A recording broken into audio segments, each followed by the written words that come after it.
So my name is Janice and I'll be a tutor for the level 1 in Environmental Conservation Heritage. Now your first lesson, Unit 1, 1.1 is on Moodle for you to read through, but I'll just make a little video to go with every lesson in case you prefer to watch that rather than read. So this unit will tell you all you need to know about health and safety in a practical environment.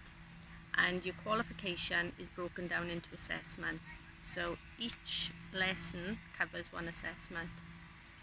When you've read through your lesson and you've watched each of the attached videos, write your answer. You can write it on Microsoft Word, or you can type it into Moodle, or you can upload a video of you answering the question as well. Try to put as much content into your answer as you can to show that you understand. So it's a good idea to give examples. In your health and safety unit, some examples that you could give could be accidents that could occur if you were not to follow those procedures. And you'll recognise your assessments because each one is numbered, 1.1, 1.2. So the Health and Safety at Work Act 1974 was introduced to ensure that employers like us were given specific legal responsibilities in the workplace, and that was mainly to make sure that they took responsibility for the health and safety of their employees, but also to ensure that employees take responsibility for their own safety and for the safety of everybody that comes onto a site. So for example, when you're on site carrying out your role, if you didn't follow those health and safety procedures, then that might lead to an accident, not just for you or for us, but also to a family that would walk in off the street, you know, or a young child when the smaller schools are here.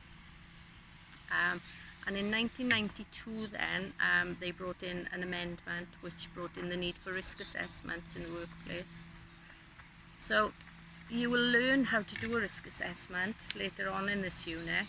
We do them quite often here because things can change from day to day. You know, a tree branch could fall and that would be a trip hazard. So there are lots of little things that you need to look out for regularly. Now, all employers should display a health and safety law poster in the workplace, and that will tell you who is responsible for the health and safety. So if you look on ours, which is in the shed when you come in, you will see that if you need to report an accident or if you have any questions, then you can go to Mike Jenkins. Some of the biggest risks for people working outdoors include skin care is the main one. So you should always wear sunscreen, even if it doesn't seem too hot. When you're outside all day and you know, your skin can get burned and it can go sunstroke. You should wear hats, try to work in the shade and to drink lots of water. You will come across lots of dangerous plants on the site, but they're only dangerous if you're not aware of how to handle them. Now, there are various risks from these plants, so they can poison you, they can cause skin burns, they can even cause death if you don't handle them properly. So it's always essential that you wear the correct PPE and that you don't work with any of the plants until you've been through the training that tells you about each one. When it comes to equipment and machinery, you should always wear the correct PPE, which is personal protective equipment. Never try to fix a fault with machinery yourself, and always be aware of the risks and hazards with any tools that you work with, and we'll teach you all about that in Unit 2. Pesticides and herbicides. Now, we don't use those on our site. Our site is all natural, but we will teach you how to use those safely as well, just in case you ever have to. Now, another risk for working outdoors is water. So rivers can be quite unpredictable and dangerous, and you should never work in the river or even in the pond unless there are two of you. Also, you should always wear gloves and with the correct PPE in a pond or in a river, which includes waterproof gear. But gloves are really important, and it's really important that you wash your hands as well as soon as you've finished, because there are lots of bacteria in the pond and in the river that can cause serious illnesses. Another risk that you'll come across is heights and tree felling. Now, I'm very strict about trees on our site because I'm a huge tree lover. So nobody is allowed to cut down a tree unless I've given them permission for it first, or even the branch of a tree. If there are dangerous trees, then you'll need to report that, or if there's a branch that looks like it might fall off, then you need to report that to us as a hazard. You would go to Mike, and you would sit with Mike then and record that in the hazard book. And then I will give them permission then to make those cuts. If you're using ladders or working at height, you should always make sure there are two of you, and you have to have the training in working at heights before you do it. Now, under the law, employabilities must decide what could harm you in your job and then take the precautions to stop you from coming to harm.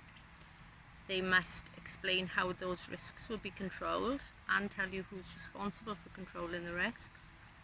They must give you the training and the information that you need to do your job safely. They must provide you with any equipment and protective clothing that you need, and they must ensure that it's looked after and always in good condition. They must provide toilets, washing facilities and drinking water, and they must provide you with first aid facilities. They must record injuries, diseases and dangerous incidents in the workplace, and we have an accident report book which is based in the shed where we all go to make tea. And if you go to Mike will help you to record any accidents.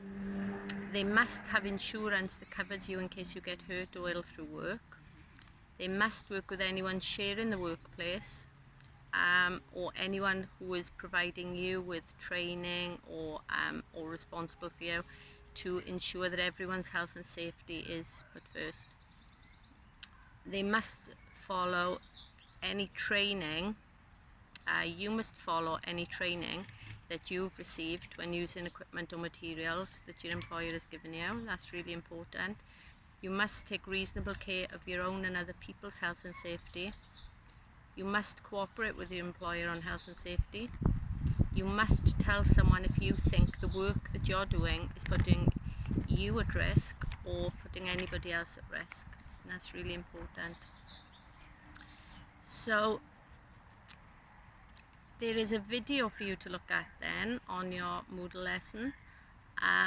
In 1974 there was an explosion at the Nipro chemical plant that killed 28 workers, and it was just after that explosion that the Health and Safety at Work Act 1974 was brought in. So what you'll often find is that when major incidents like that occur, and it causes a lot of death, then that will sometimes change the legislation. You know, they might change the laws to make people a little bit safer. But before that incident happened, dangerous incidents in the workplace were really common.